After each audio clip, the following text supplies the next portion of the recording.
Alibag police ठाण्याच्या हद्दीमध्ये पाऊरपाडा गाव आहे आणि त्या गावामध्ये आपण या ठिकाणी जे बसलेलो आहे एक नेचर इज अलिबाग रिसॉर्ट नावाचं रिसॉर्ट आहे। त्या ठिकाणी मिळालेल्या माहितीच्या आधारावर काल म्हणजे 22 तारखेला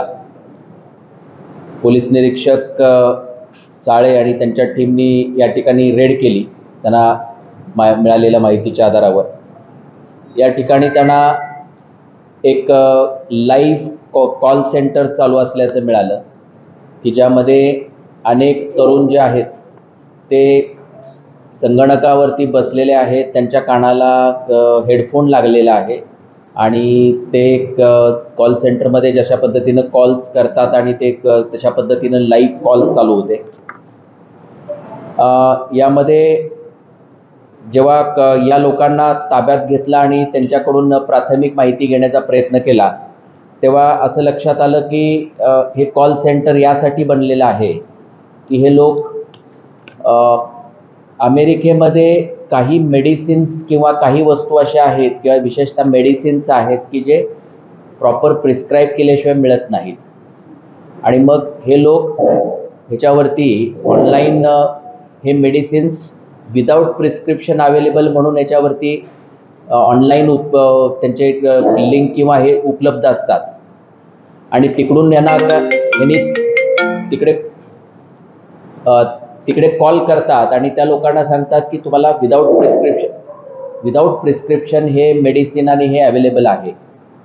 आणि त्यांच्यावरती मग त्यांनी हे सांगतात की ते इतकी किंमत आहे आणि ते जे पैसे जे आहेत तर तिकडे ॲपलचे किंवा ॲमेझॉन असे वेगवेगळ्या कंपन्यांचे गिफ्ट कार्ड्स असतात। म्हणजे ते थोडक्यात तुम्ही असं म्हणा की नंतर ते पैसे रिडीम करता येतात। मग ते जे गिफ्ट कार्ड्स असतात आणि ते जे कोड असतात मग ते त्या पैशाच्या याच्याप्रमाणे ते गिफ्ट कार्ड यांना शेअर करतात आणि याप्रमाणे मग ते काय की अकाउंटमध्ये जे त्यांचे ठरलेल्या अकाउंटमध्ये ते पैसे वर्ग होतात। मग ते पैसे अगदी काही $100 असतील, $200 असतील, म्हणजे जसं व्हॉटेवर त्यांनी जेवढं ऑर्डर केलेलं असेल त्याप्रमाणे मग ते पैसे ते ऑर्डर केल्यानंतर मग ह्यांनी काय की हा परत त्या कस्टमरला त्याला रिप्लायच देत नाही। त्याला तो काय की त्याने वस्तू ऑर्डर केली पण त्याला ती मिळतच नाही। आता यांनी काय की याला पैसे तर आता हे मिळालेले आहेत, हे डॉलरच्या रूपाने आणि आता हे आहे तर यांची मध्ये एक अजून एक हे आहे, एक एजन्सी आहे की जी त्यांना ते पैसे जे आहेत ते डॉलर हवालाच्या माध्यमातून त्यांना इकडे हा जो चालवणार आहे याला ते प्राप्त होत असतात आणि ते एक त्याला तो घेत असतो। तर साधारणतः आपल्याला यामध्ये टोटल 31 संगणक मिळाले, 31 हेडफोन, 31 कीबोर्ड्स, 15 माऊस इन्व्हर्टर,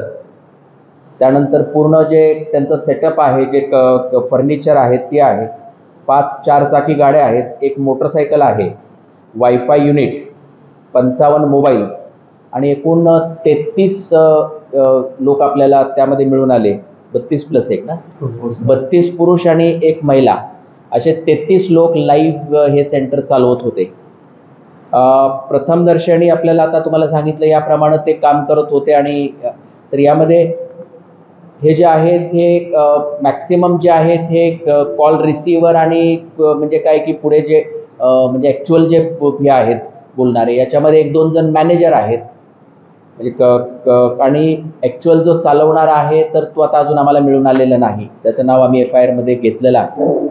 जो ज्यानं ॲक्च्युअल हे रिसॉर्ट भाड्यानं घेतलं, ज्यानं हे सगळं तो जो हे केलेलं आहे तर आपल्याला हे सगळं इथं जो हँडल करणारा जो मॅनेजर आहे तो मिळालेला आहे आणि बाकी त्याच्यामध्ये जे काय आहे तो कॉल टेकर्स आणि जे कॉल रिसिव्हर्स आहेत तर ते आहे। आता यामध्ये हे जे सगळं जे काही इलेक्ट्रॉनिक सामान आम्हाला मिळालेलं आहे ते आपण फोरेन्सिक लॅबोरेटरीला आपण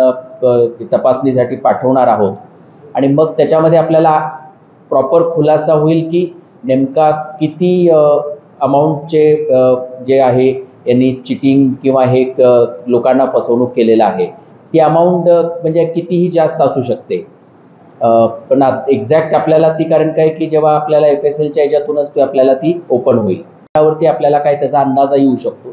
तर तो आता तपासाचा भाग आहे आणि तो मोठा तपास आहे म्हणजे इतके 33 लोक, त्यांचे 55 मोबाईल्स, हा इतका सगळा डेटा आहे. तर अशा प्रकारच्या काही केसेस यापूर्वी मुंबई आणि ठाण्याला पण झालेल्या आहेत आणि त्याच्यातून याच गोष्टी समोर आलेल्या आहेत. अशा पद्धतीनं आपल्याकडं इथं आता हे मिळून आलेले, आता पुढचा जो तपास आहे तो अलिबाग पोलीस स्टेशन करेल.